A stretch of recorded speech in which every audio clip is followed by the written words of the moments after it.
About 110 million years ago, during the early Cretaceous in what is now the western United States, a massive predator prowled the land, one of the most imposing hunters North America had ever seen. As long as a bus and weighing several tons, this beast was pure muscle and power, completely unmatched in its time. And yet, despite its towering size, it sported a pair of tiny, almost laughable arms, barely noticeable next to the rest of its bulk. But nobody would have been looking at the arms. All eyes would have been on its enormous skull and those terrifying jaws, packed with giant, serrated teeth like oversized steak knives. This wasn't just a display. These were tools built to kill, and kill big. With a jaw like that, it had no challenges. It ruled the land, spreading across the continent and taking top predator status wherever it went. It was North America's first true megapredator. So, what kind of animal could do all that? Most people would probably say Tyrannosaurus rex, and that makes sense. Giant, terrifying, stubby arms, T-Rex is the usual suspect, but there's just one problem. It didn't exist yet. Not even close. At this point in time, T-Rex was still over 40 million years away, and no Tyrannosaur had even shown up yet. This predator came from a completely different bloodline, a group that reigned long before the tyrants did. It was the first truly giant carnivore to stomp across North America, and while it didn't bite with the crushing power of T-Rex, it had its own brand of terror. Slashing teeth, brute strength, and an iron grip on the food chain. It hunted differently, but it dominated just as thoroughly. This was Acrocanthosaurus atokensis, the butcher of the Cloverly Formation, and the original megapredator of North America. Back in the early Cretaceous, around 113 to 110 million years ago, North America had a serious heavyweight patrolling the landscape. Its name, Acrocanthosaurus, literally means high-spined lizard. Not exactly a name that rolls off the tongue, but it fits. The beast was a massive theropod, part of the Carcharodontosaurid clan, a family known for their sharp teeth and even sharper reputations. Despite having only one recognized species, Acrocanthosaurus atokensis, this predator left its mark across a huge swath of ancient North America. Fossils tied to it have been uncovered from Oklahoma to Texas, all the way up to Wyoming, and possibly even as far east as Maryland. That widespread hints at just how dominant this animal was in its day. Now here's the thing, most of these fossils get lumped together under the Acrocanthosaurus label, because, well, it's the only big carnivore of its kind known from that time in North America. But paleontologists aren't ruling out the chance that some of those bones might belong to something else. Maybe a close cousin that hasn't been named yet. What really made Acrocanthosaurus stand out, aside from its sheer size, was the row of tall spines running down its neck, back, and hips. They likely supported a thick ridge of muscle, giving the animal a seriously powerful frame. Picture a walking wall of meat and teeth, because that's pretty much what it was. The thing was no lightweight either. The biggest one stretched over 11 meters long, around 36 to 38 feet, and could have weighed somewhere between 4.4 to 6.6 tons. Some giant footprints in Texas might have belonged to one, though we haven't found any skeletons right next to those tracks to confirm it. Thanks to some well-preserved fossils, scientists have been able to dig deep into its anatomy, literally. We now know quite a bit about its brain structure and how it used those relatively short but strong forelimbs. It likely preyed upon anything from massive sauropods to armored ankylosaurs and fast-moving ornithopods. If you ever got the chance to look Acrocanthosaurus in the face, well, let's be real, you wouldn't be around long to describe it, but you'd notice that classic allosaur look right away. Its skull was long, low, and narrow, kind of like a biological battering ram. and right in front of its eye socket, a huge hole called the antorbital fenestra. Doesn't sound glamorous, but it was a clever design. It helped keep the skull light without sacrificing strength. That opening took up over a quarter of the skull's length. That's not a small feature. Running down the snout, from the nostrils back toward the eyes, were subtle ridges, nothing too flashy, but enough to give it some character. These were common in its group, like a calling card for Allosauroids, and compared to some of its flashier cousins, like Giganotosaurus or Carcharodontosaurus, Acro was a bit more understated. Its upper jaw and nasal bones weren't as rough or ornamented, and unlike Allosaurus, it didn't have a big crest above the eyes. Instead, it had a thick, solid brow ridge, something it shared with some of its distant relatives, even ones from completely different lineages, like Abelisaurids. Its bite wasn't anything to scoff at either. 19 serrated teeth lined each side of its upper jaw, curved, built for slicing, and a bit broader and smoother than what we see in some of its African relatives. But here's where Acrocanthosaurus really stood out: the spines. This dino had a row of tall neural spines rising from the vertebrae along its neck, back, hips, and upper tail. These weren't little ridges. They could be over 2.5 times the height of the bone they extended from. That's like having a dinosaur with a built-in muscular ridge running down its back, probably similar to what you see on a bison today. Why it had these spines, we're still not sure. They could have helped with muscle attachment, body temperature regulation, maybe even storage or display. Whatever the reason, they gave Acro a distinctive, almost armored profile. The rest of its body was pretty textbook for a big meat-eater. It moved on 2 legs, using a heavy tail to counterbalance that massive head. Its arms were shorter and sturdier than those of Allosaurus, but still ended in 3 clawed fingers that could get the job done. The legs?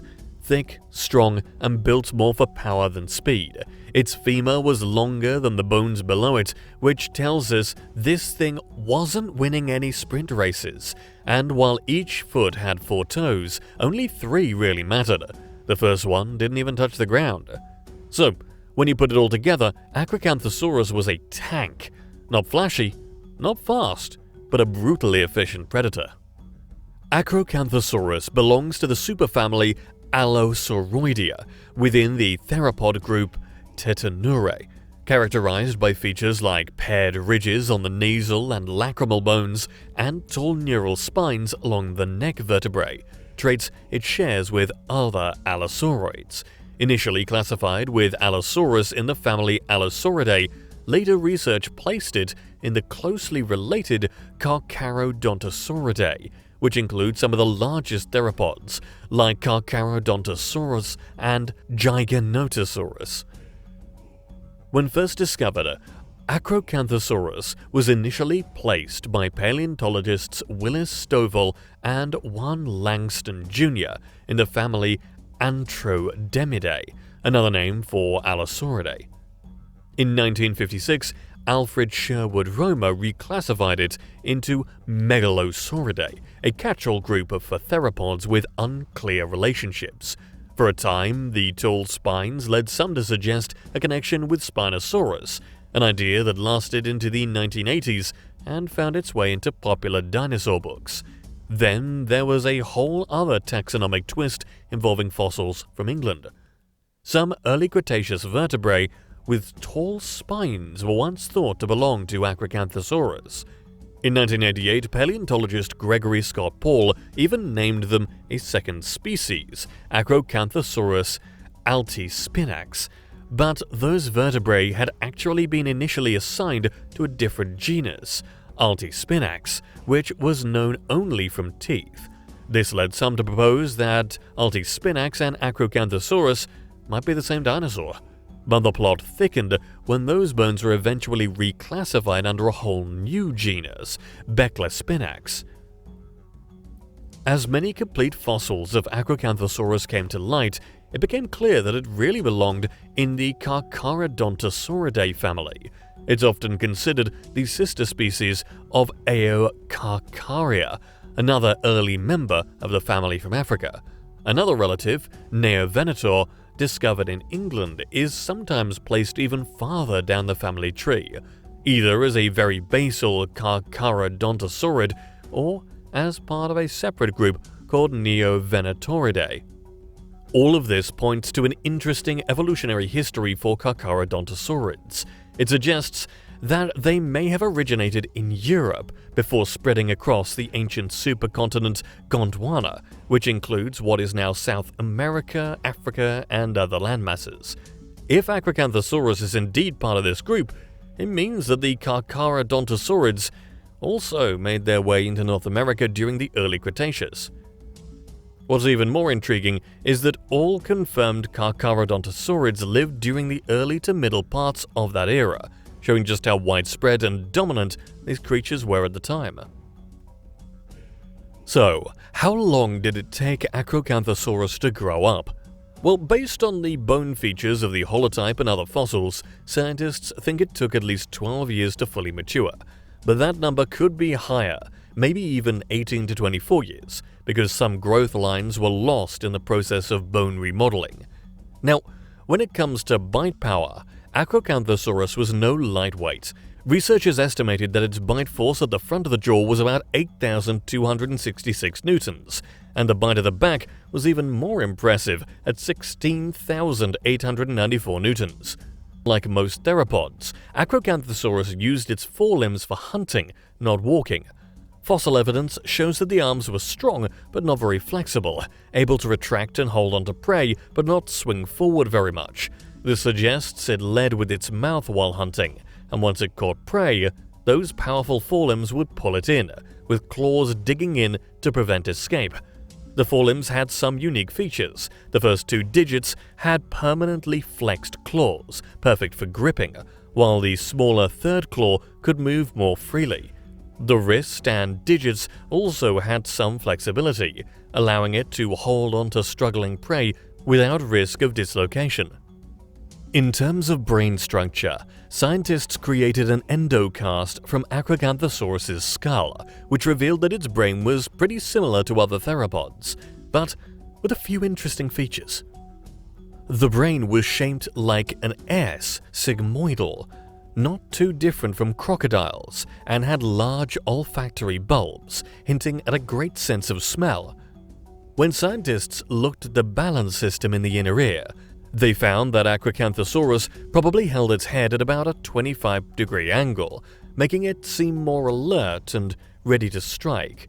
Acrocanthosaurus fossils have been found in several parts of the United States, including northern Texas, southern Oklahoma, north-central Wyoming, and Maryland. Although these formations haven't been dated directly using radiometric methods, scientists have estimated their age through biostratigraphy, which looks at changes in fossil species over time. For example, the Twin Mountains Formation in Texas is placed in the Aptian stage of the early Cretaceous, around 125 to 112 million years ago, based on ammonite fossils found nearby. The Antlers Formation in Oklahoma, home to fossils like Deinonychus and Tenontosaurus, shares similar features with the Cloverly Formation in Wyoming, which has been radiometrically dated to the Aptian and Albian stages. This points to Acrocanthosaurus living between 125 and 100 million years ago. During this time, the area covered by these formations was a large floodplain that drained into a shallow inland sea. This sea would later grow into the Western Interior Seaway, which divided North America during the late Cretaceous. Before this seaway cut across the continent, Acrocanthosaurus seemed to have spread widely, as seen in its fossils found in the Arundel Formation. The Glen Rose Formation, with its coastal environment, might also hold Acrocanthosaurus tracks preserved in ancient mudflats. As a large predator, Acrocanthosaurus likely roamed over a vast territory, adapting to different environments. Its potential prey included massive sauropods like Astrodon and possibly Sauroposeidon, as well as large ornithopods like Tenontosaurus. Smaller theropods like Deinonychus, which only grew to about 3 meters or 9.8 feet, would have posed little threat and may have even ended up as prey themselves. Acrocanthosaurus was truly the megapredator of its time and environment, but cousins from other continents were no less terrifying or gigantic. One of them, Giganotosaurus, lived in South America during the late Cretaceous in what is now Argentina. And, well, the name says it all. Giganotosaurus was a massive meat-eating dinosaur that roamed what's now Argentina around 96 million years ago during the late Cretaceous. Its name means giant southern lizard, and it lived up to that title. The first fossil, found in Patagonia in 1993, was about 70% complete, pretty rare for a dinosaur this big. Estimates suggest Giganotosaurus could grow up to 13 meters or 42.6 feet long, with a skull nearly 2 meters or 6.6 feet in length. Some scientists even think it rivaled or possibly edged out T-Rex in size, though not everyone agrees. It had a low, narrow skull with sharp serrated teeth, a strong neck, and a noticeable chin at the tip of its lower jaw, likely helping it bite into prey without breaking anything. Giganotosaurus belonged to the Carcharodontosaurids, a group of giant predators that includes Mapusaurus and Carcharodontosaurus. It was probably warm-blooded to some extent and grew fast. With powerful jaws and a fast bite, it likely hunted large herbivores, including young sauropods, ruling as the top predator in its ecosystem. Some paleontologists think the evolution of giant theropods like Giganotosaurus, Acrocanthosaurus, and Carcharodontosaurus might have been driven by similar environmental pressures in their ecosystems. These predators all belonged to the Carcharodontosaurid family and were spread across North America, South America, and Africa during the early Cretaceous, showing that this group once had a wide transcontinental range. But as the continents drifted apart and oceans widened, those connections were cut off. By the late Cretaceous, dinosaur populations became more isolated, and distinct faunas developed in each region. While Tyrannosaurids ruled the north, Abelosaurids took over in South America, and Carcharodontosaurids stayed dominant in Africa. Giganotosaurus was part of a southern group called the Carcharodontosauridae, likely confined to Gondwana, the ancient landmass made up of South America and Africa. A subgroup known as Giganotosaurini may have split from their African relatives when Gondwana began to break up around the Aptian-Albian ages.